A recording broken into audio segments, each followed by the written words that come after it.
Here we go, Brenda starts to line up his kick. If he gets this, he wins the game by 2 points. Here we go, the usual 3 steps back.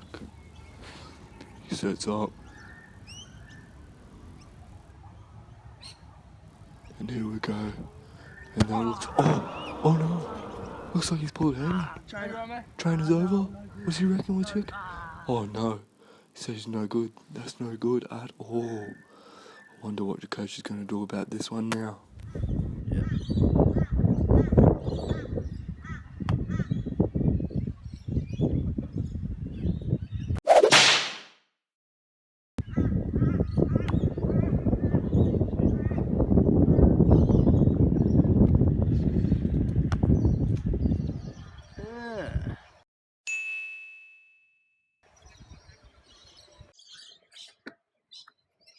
Hey, Rohan, bring it in, mate. Bring it in. Hey, Brendo's out with injury this week. So, what do you think about taking up the kicking duties? Oh, I'm not too good off the tee, coach. Well, why don't we just see what you've got, hey? All right.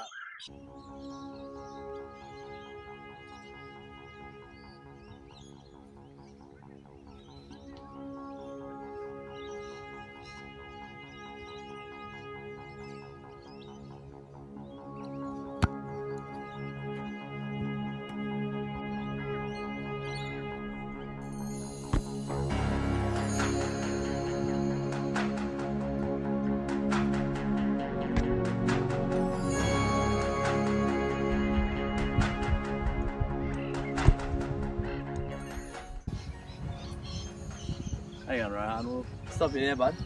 Tell you what, we've got some work to do, but there's some positives there we can work with. So I'll tell you what, I'll give my mate Josh a call. He's a biomechanical expert, so hopefully he can help us out. All right.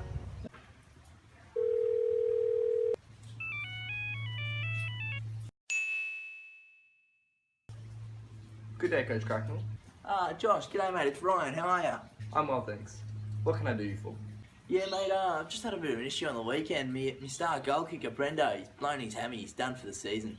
But I've got young Rohan here I'm trying to breed up into a bit of a kicker for the weekend. Do you reckon you'd give me a hand? Yeah, not a problem. If you could just send me through some videos of your kicker and I'll be able to analyse and we can organise a meeting later. Nice mate, that'll be great. I'll talk to you soon. Cheers. Josh. Hey, Good mate, good. This is Rohan. Nice to meet you. Just bring you around to my office here. Welcome to my office. So I've had a look at the recorded demonstrations of Rohan's kick that you sent me, and I've identified some key issues with his kick. What we're going to do is have a look at it, at his kicks, and compare them to a professional rugby player.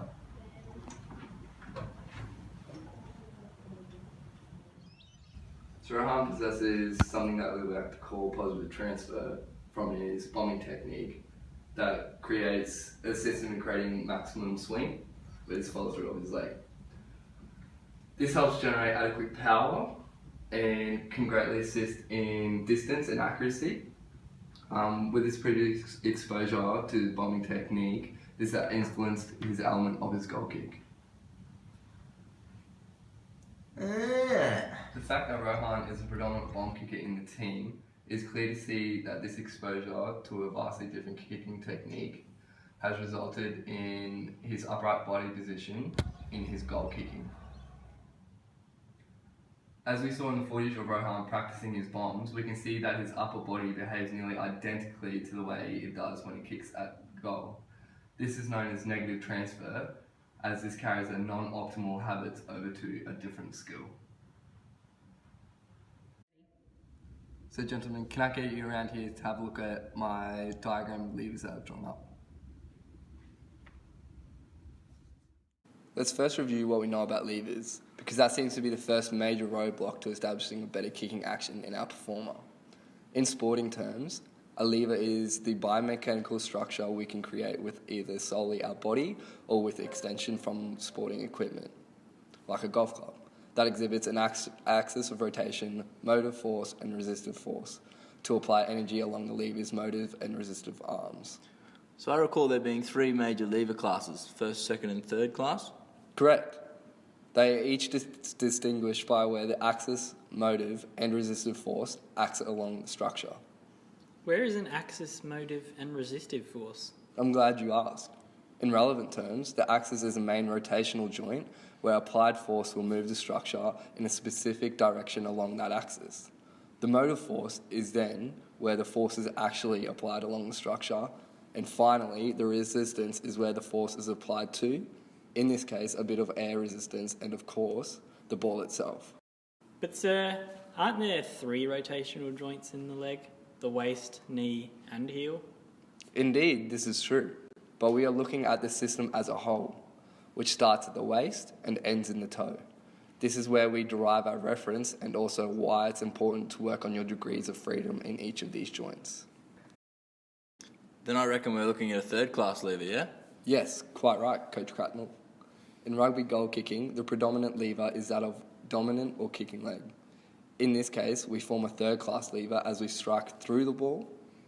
Now, according to Newton's first law of motion, an object at rest stays at rest, and an object at motion stays in motion until a force, like an accelerating leg, acts upon it to change said motion. We call this inertia. To maximise Rohan's compliance with using inertia to direct the ball, we want to maximise the swing and follow through of his kicking lever. Say it with me, gentlemen. Objects at motion stay in motion, objects at rest stay at rest. This is eye-opening stuff. I reckon we can use this to construct some pretty extraordinary constraints about optimising Rohan's kicking lever. What do you think about this, Rohan? Sure. Okay, Rohan, so after our meeting with Josh, we decided you're a bit of an unstable lever as you come through to kick due to your left foot just landing a little too far away from the footing. So what we're going to do today is implement our first constraint. We're going to make a little box around the left of the tee with some tape, just so your foot has a nice little target zone to land in, getting you nice and close to the footy as you come through to kick.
Right, Rohan, so how did that feel? Yeah, it feels pretty good. I'm feeling improved. Yeah, look, you look a lot more balanced as you come through to kick, and you're hitting the ball when your right leg's at its highest velocity, which is perfect. That's what we want.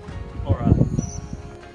Alright, Rohan, so now you got the hang of that. We're going to change it up a bit. We're going to move the tee around the field, and we're going to really focus on getting that ball through the posts.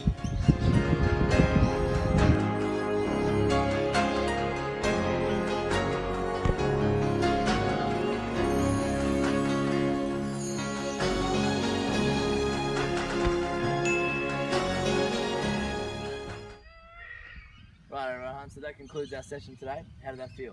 Yeah, I definitely feel a lot more balanced and like my kick is coming through a lot smoother. Yeah, you do. You look a lot balanced, more balanced, sorry, and you're really hitting that ball when your leg's at its highest velocity and making the most of those levers. So I guess without further ado, we'll go back and see Josh and we'll work on the next element of our kick. Alright. I understand that Rohan's use of levers have improved from the PSA you sent me.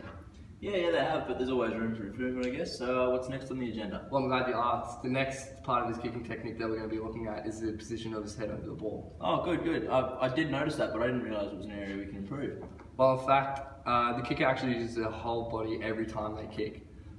Therefore, we need to encourage Rohan to use his whole body to generate more power and control. Ah, nice. So what have you specifically sort of picked up out of the videos? Shall we have a look? Yeah. As I can see from the initial footage of Rohan's kicks, he keeps his back very upright and straight while maintaining a slight backwards lean from the hips as his kicking leg swings through. This results in his centre of gravity being much higher and further away from the ball, meaning that he is less stable through his kicking action. If we now compare this to that of a professional goal kicker, such as Bernard Foley, we can clearly see an alarming difference in the way in which each of them have concentrated their weight as they strike the ball. I'm not claiming Foley's technique is perfect, but he is clearly using complementing mechanics to succeed with his kick. We can see that Foley's torso is leant forward and his head is kept low and is focused on the football. This brings his centre of gravity lower and further forward, much closer to the ball.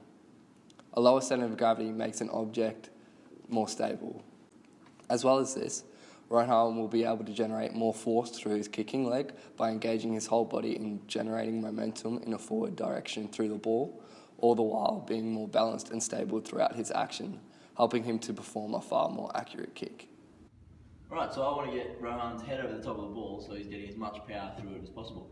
Yeah, that's exactly right. Alright, well I think I have an idea, so how does this sound? Alright mate, so as we talked about with Josh the other day, next thing we've got to work on is getting your centre of gravity right. So we saw in your initial kicking videos that you're leaning back at the hips and your head is very upright and you're standing very tall when you kick. So what that does is brings your centre of gravity very high and pulls it back as well. We want to get your centre of gravity over the top of the ball, and so by doing that we're going to get you to lean forward at the hips and get your head nice and over the top of the ball as you come through to strike it. Right, Rohan, take a knee mate. Okay, so for this constraint what we're going to do is I'm going to put a coin in front of the tee when you're back and ready to kick. So what you're going to do as you approach the ball to kick, you're going to kick through the ball, and as soon as possible you're going to tell me what coin that is. So the idea of that is for you to get your head in the best position to see that coin as soon as that ball gets out of the way. Sounds good? Alright. Alright, ready mate? Put a coin. Alright, when you're ready.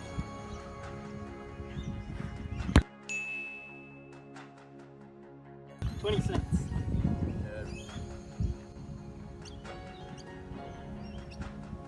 Alright mate, when you're ready.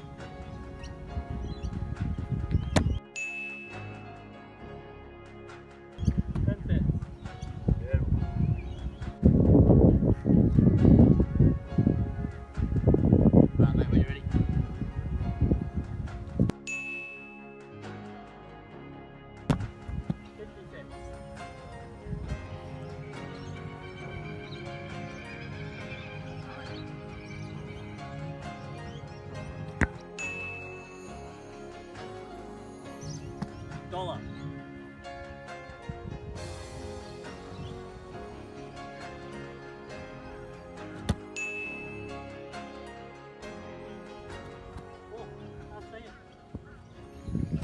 Alright mate, so we're seeing a lot of improvement with this constraint. You're identifying your coin really quickly and getting your head in a perfect position really to see it. But we're just finding you're not getting that distance behind the ball, so those wider kicks aren't quite getting to the posts. So instead what we're going to do this time, we're going to keep the constraint the same. We're going to keep looking for that coin as we have been doing, but instead you're going to come off 2 short steps. So all you're doing is taking 1 big step into the kick and going, which means you're going to have to use every bit of your body to really put all your power through that kick, which means getting your centre of gravity in the right point to really make the most of it. All good? Alright.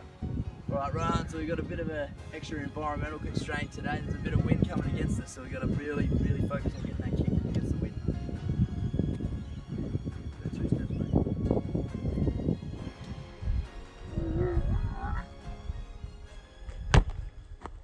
Good, you got that one over. Alright, so how are you feeling now? How are you feeling with your kicks? Yeah, I can really feel power coming through my kick now. Yeah, you look to be getting your weight right behind it and your head over the top, which is beautiful, getting nice balance in that kick. Alright, so I guess we better go back and see Josh and we'll work on the next little element of our kicking. Alright. Okay, Coach Cracknell. So the final issue that I've identified with Rohan's kicking technique is his of initial contact with the ball. He is what we say toe punting the ball. Yeah, so that'll be why he's complaining his toes are always sore. Yes, exactly. Although his kicking technique has improved, the around the corner or instep kick, as commonly they use in soccer, is the most widely used kick in sport. Rohan's approach is very linear and does not afford him very much control. Okay, so I need to focus on working on his approach to the ball? Yes, this is a key focus, but the problem is not his approach, but his area of foot that is connecting with the ball. It's less than a desirable surface area. It's connecting, which creates a lesser power through the ball. In regards to Newton's 3 laws, the law of reaction states that to every action there is an equal and opposite reaction. Therefore, the greater the force that Rohan creates, the greater reaction the ball will have. Gotcha.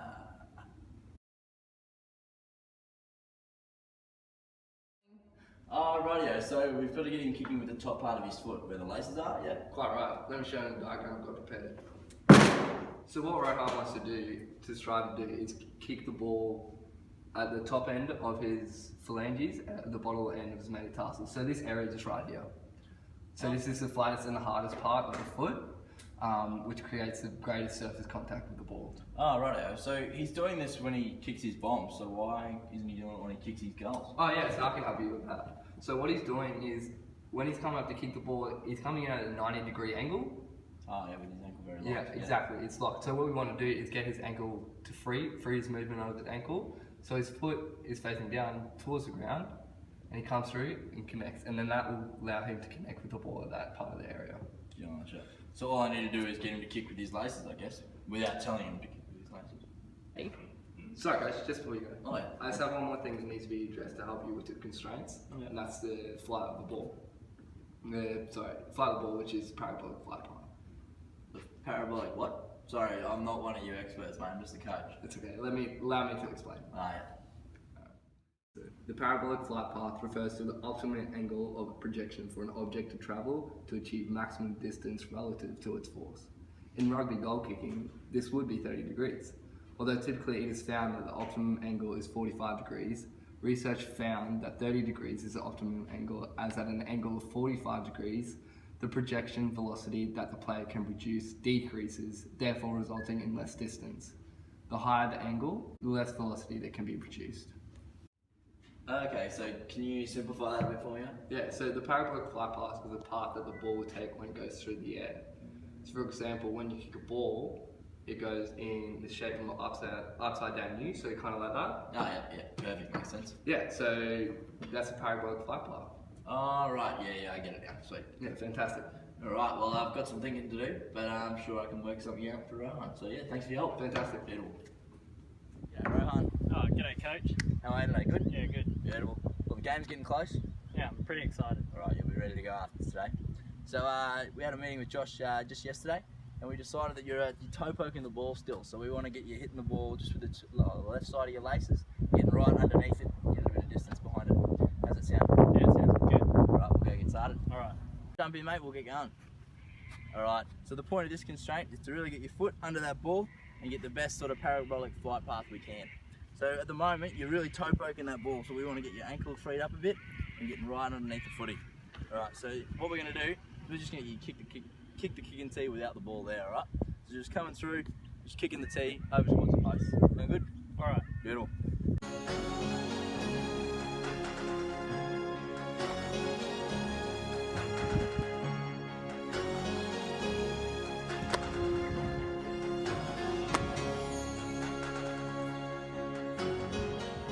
I'll stop you there. We're going to put the ball down there, and it's the same principle applies. So just trying to get your foot under the ball, kick the tee as well as the ball, and we'll see how we go. I'm seeing you're getting your foot in a good position, your head as well. You've learned from the rest of this week. That's good. Keep that up. All right.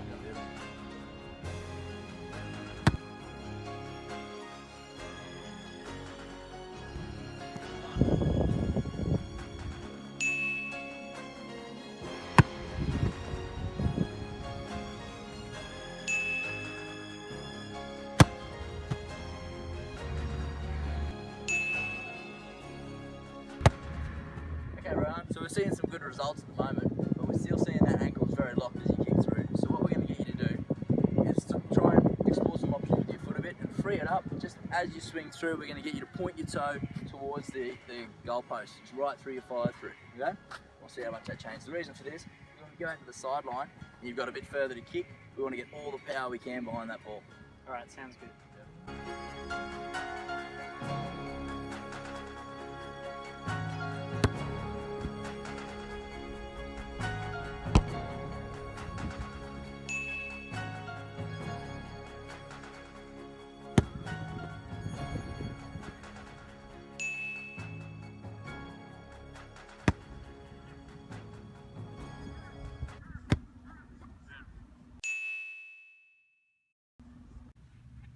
Right, Rohan, so we're not exactly seeing your ankle free up every time you kick. The main thing is we're starting to see some results and you're getting some balls through the post, which is good. You've been exposed, I guess, to you freeing up your ankle. So as we move forward and you get a bit more experience behind you, we'll start to see that sort of naturally develop, which is good moving forward. Yeah, so I guess you keep having a few kicks on your own and we'll see you on game day and see how we go. Good.